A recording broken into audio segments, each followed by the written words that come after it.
जो जगार एमानकर नेता हारिबार एकदम थय ये स्वापिंग करुचंती कन्स्टिट्युएंसी जहाँकि भद्रक देखा मिलला।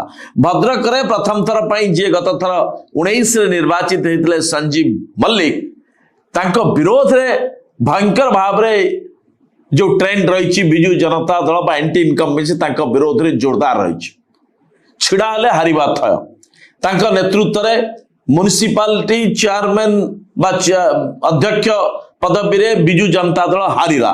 स्वाधीन भाव रे प्रार्थी छिड़ा जीति गले बीजेडी हारिगला।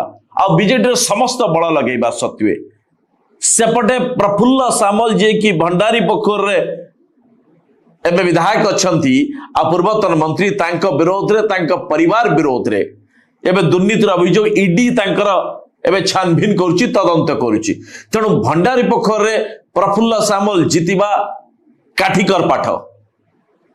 तेणु एमाने कौन कले भंडारी पोखर नुआ नेता नेले नाही कि भद्रक नुआ कर्मी को नेता नेले नाही एमाने स्वापिंग कर देले। संजीव मल्लिक को नहीं गले भंडारी पोखरी आ प्रफुल्ल सामल को नहीं गले भद्रक। तबे या पछरे जो बड़ कथाटी सामना को आसी ताला एंटी इनकम्बेंसी नेता को लेकिन मध्य रही। आपण कहि पारंदी प्रफुल्ल सामल बहुत तगड़ा नेता दमदार नेता किंतु प्रफुल्ल सामल निज अंचल रु तड़ी पार होचंती से जगह छिड़ा हवा अवस्था नहांती जेहेतु तांको विरोध रे अनेक एंटी इनकम्बेंसी दुर्नीति सब चर्चा चलछि। समान भद्रक रे एई जो जगह उडका आपण देखुछु आ जो जगह अछंदी मध्य जो कैंडिडेट माने जहां को रिपीट करा जायछि एंको विरोध रे मते एंटी इनकम्बेंसी अछि। सब जगह नवीन को देखि वोट देबे या मते जणा पड़ नाही।